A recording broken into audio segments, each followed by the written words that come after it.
Hello everyone and welcome to my corner of the world. So this week is Sex Week and we have these questions that we've all been asked, so I'm going to answer them. Now some of them may get a little bit story involved because that's just generally the way I explain them.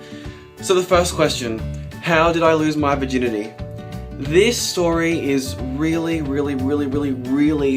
tacky. It's sweet and lovely, but it's disgusting. It's like one of those horrible rom-com teen dramas that are just... Anyway, my boyfriend at the time, it was Valentine's Day, of all days as well. Yeah, you can judge me, I judge myself.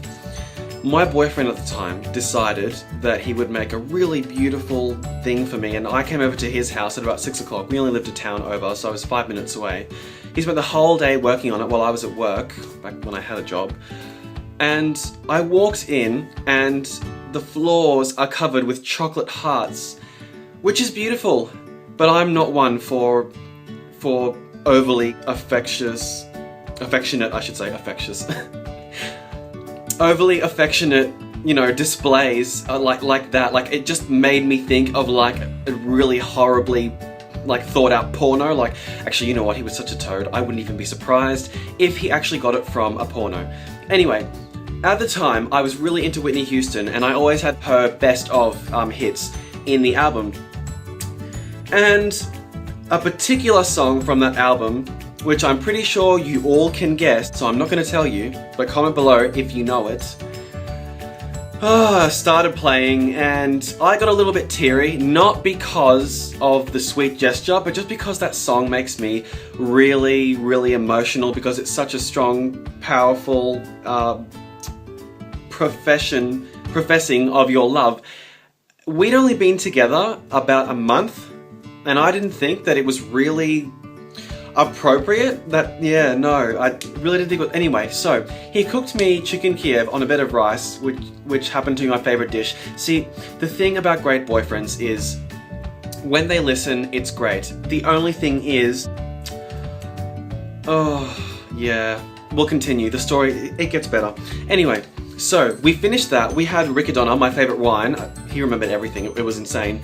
Well, it's not wine. It's sparkling champagne. But anyway, so yes, that one. And then we got to his bedroom, and I wasn't planning on having sex at all. But you know, as they say, one thing led to another, and ...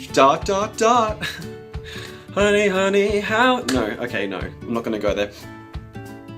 There's a song as well that Lily Allen has, and it really, like the whole song just gets me. It's like, you know, oh, he treats me with respect. He likes to make sure that I'm fine. He calls me 20 times a day, or something along those lines. And then it's like, there's just one thing that's getting in the way. When we go up to bed, you're just no good. It's such a shame. I look into your eyes, I want to get to know you, and then you make that noise and it's apparent it's all over.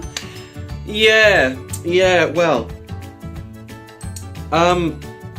so we use protection and everything, and it kind of, you know, it was spontaneous. The only thing is, not even joking, 15 seconds into it, bam, and I was, what? No, I was like, really? And he was like, yeah, and felt really awkward. So this beautiful Valentine's Day was incredibly, oh, and I forgot the best part. On the bed and on the floor, there was just flower petals everywhere, like everywhere. It was insane. And then they stuck to us, and it was gross, and the color of the petals like stuck to our skin and our bums and our everything. And yeah, leave it to the movies. It's not as pretty in real life, like at all. Yeah. So that's that. Okay, that took long enough, so I'm going to speed through the other questions. Have I ever hooked up with someone off the internet?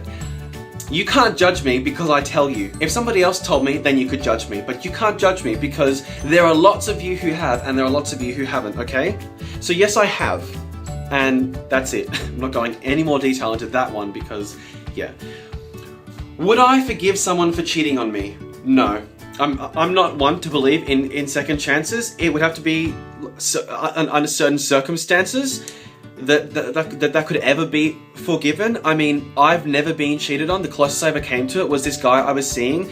About a month into seeing each other, he told me there was somebody else, and he'd been seeing us both at the same time.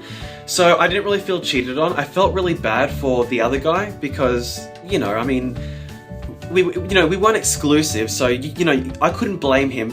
I've never been cheated on, but I don't think that I could ever forgive something like that. I mean, if you're not happy in a relationship, that you could go and have sex with another person, then get out of the relationship. Just move, because it's stupid. Why would you make that horrible mistake? Because it is a mistake. No matter what you say, it's a mistake. Why would you make that horrible mistake and then hurt someone that you're supposed to love? Wouldn't you rather break up with them and then they have some sort of peace and closure? I mean, what kind of closure is, oh, he broke up with me? No, I'm sorry, just no.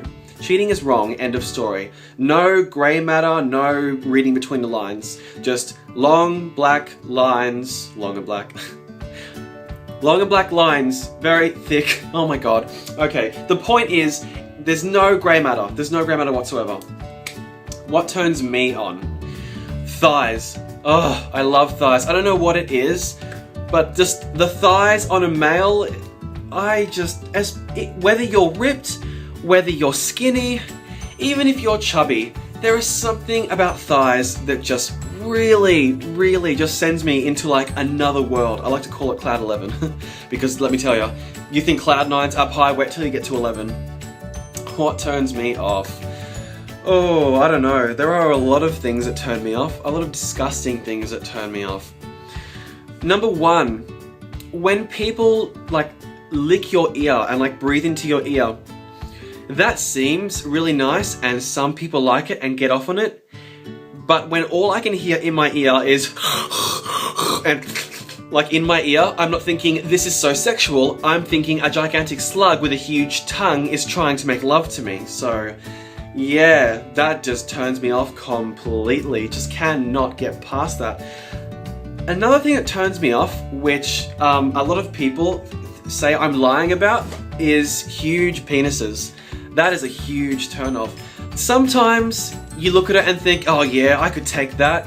Gonna, you know, oh crikey, look at that ripper. But then there's days where you're like, no, oh I can't do that. And Davey Wavy actually spoke about a really cool concept called the boyfriend penis. And this concept is basically a penis that I have deemed to be between 7 and 9 inches. A penis that you can comfortably spend the rest of your life with without being made dependent on a certain bag. Because once that happens, it's, you know, there's nothing sexual about that, there's nothing sexy about that. Anyway, getting a bit intimate now. What advice would I give on sex? Now, a lot of people have talked about, you know, before sex, like planning and, you know, being safe and making sure it's the right time.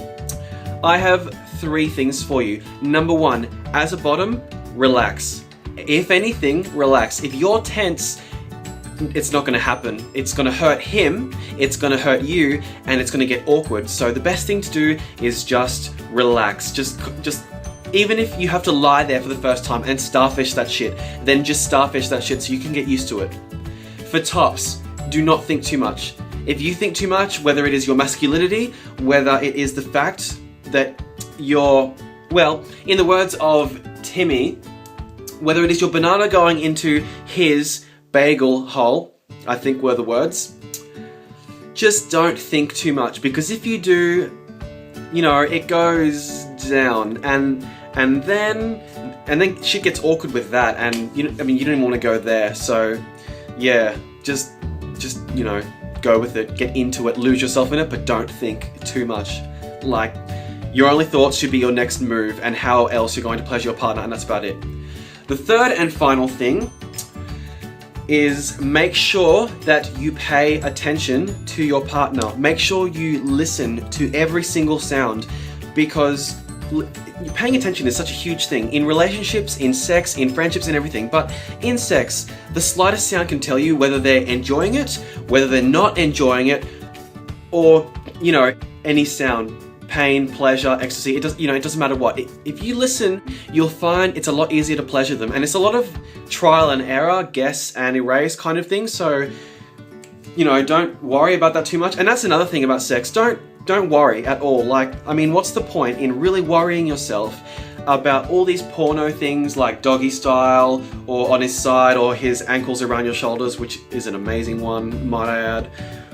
Don't think about all those things, because sex is amazing when you're being intimate. If you're not being intimate and it's just a whole bunch of robotic movements, it loses the sentiment, it loses the pleasure, it loses the spontaneity of the whole thing. Anyway, guys, I think that's more than enough on the topic of sex. I will see you guys next week, and I hope that you guys are having a lovely weekend. Ciao for now. This video was brought to you by the colour rouge and the disposition of adaptability. We will see you next time on Time of Gay. Bye bye now.